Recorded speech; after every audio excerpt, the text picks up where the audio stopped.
Subscribe now and press the bell icon. Never miss an update.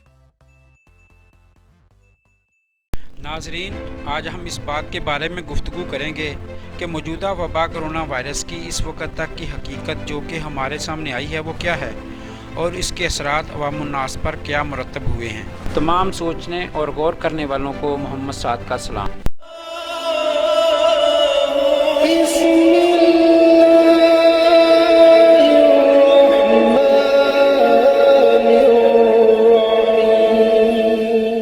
बारे में हर साहब फ़हम के जहन में ये सवालात उठते हैं कि हमें सुबह शाम दिन और रात एक ही बात मुसलसल और बग़ैर किसी वक्फे के सुनाई जाती है कि ये बहुत ख़तरनाक मर्ज़ है, ये जानलेवा भी हो सकता है और इससे एहतियात बहुत ज़रूरी है। और पाकिस्तान में इस मर्ज़ से मुतासर होने वालों की तादाद बहुत बढ़ रही है। तो अगर ये मर्ज़ इतना ही ख़तरनाक है जितना कि इसके बारे में तशहीर की जा रही है, तो अब तक इस मर्ज़ से मरने वाले सिर्फ़ 800 अफराद हैं और ये भी 100% कोरोना से मरने वाले नहीं बल्कि और मुख्तलिफ़ अमराज से मरने वालों को भी कोरोना के ही खाते में डाला जा रहा है। तादाद 4800 है और जिसमें बहुत सारी चीज़ों को दुरुस्त करके हम अपना डेथ रेट कम कर सकते हैं, जिनमें से तंबाकू नोशी, आलूदगी, खालस खुराक और ट्रैफिक को कंट्रोल करना वगैरह वगैरह हैं। मगर हमने कभी भी इन बातों की तरफ मनज़्ज़म अंदाज से प्लानिंग नहीं की। तो इसका तो साफ मतलब यही है कि जो भी अफराद, वो एंकर पर्सन हों, वो हुकूमती ओहदेदारान हों, वो अपोजिशन के अफराद हों, वो डॉक्टर हों, जिन्होंने दिन रात एक धमा चौकड़ी मचा रखी है और हर तरफ से एक ही सदा आ रही है कि लॉकडाउन कर दो, किसी को भी काम कारोबार के लिए ना निकलने दो,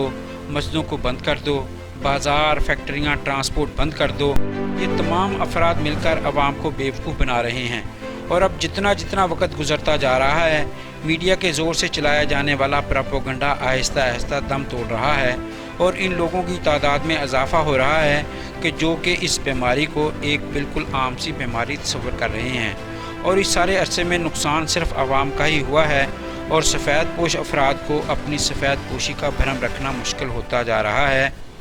और आवाम में गम व गुस्सा बहुत ज़्यादा बढ़ता जा रहा है और हर आदमी अपने रोज़गार की वजह से परेशान है कि मैं अपने अखराजात और ज़रूरियात को किस तरह पूरा करूं,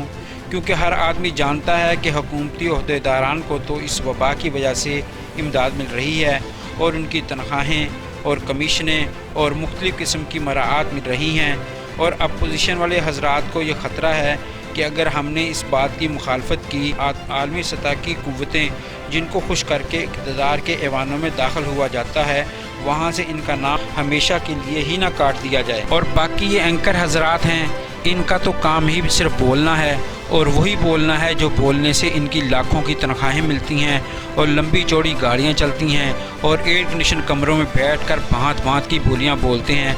यकीन करें, इन एंकरों की गुफ्तगू सुन कर तो वहशत महसूस होती है कि आया ये हमारे ही माशरे में बसने वाले लोग हैं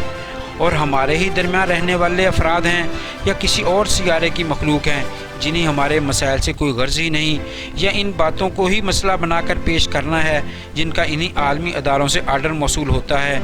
और अब बात करते हैं इन मसीहाओं की जो रोज़ाना रो कर प्रेस कॉन्फ्रेंसें कर रहे हैं कि शायद आपको याद ना हो कि इन मसीहाओं ने किसी और बीमारी के लिए इतनी खुशू खजू के साथ आवाम को तंबीह की होगी। अक्ल है, डॉक्टरों के हस्पतालों से अक्सर ख़बरें आती हैं कि बग़ैर फ़ीस के मरीज़ का इलाज ना किया गया, जिसकी वजह से मरीज़ फौत हो गया। और आपने भी आए रोज़ हस्पतालों में डॉक्टरों और नर्सों का रवैया देखा होगा। और आखिर में इस बात का भी एतराफ़ ज़रूरी है कि हमारे सियासतदान हों, हुकूमती मशीनरी के अफराद हों या मीडिया से वाबस्ता लोग हों या फिर डॉक्टर और मेडिकल स्टाफ में शामिल अफराद हों, इनमें से बहुत सारे लोग अपने पेशे और आवाम के साथ मुखलस भी हैं और अपने इन पेशों के ज़रिए अपनी सलाहियत और क़ुव्वत को इबादत समझकर कर रहे हैं और कौम और मुल्क की खिदमत में शब व रोज़ कोशा हैं। हम उन तमाम अफराद के तहे दिल से मशकूर और ममनून हैं।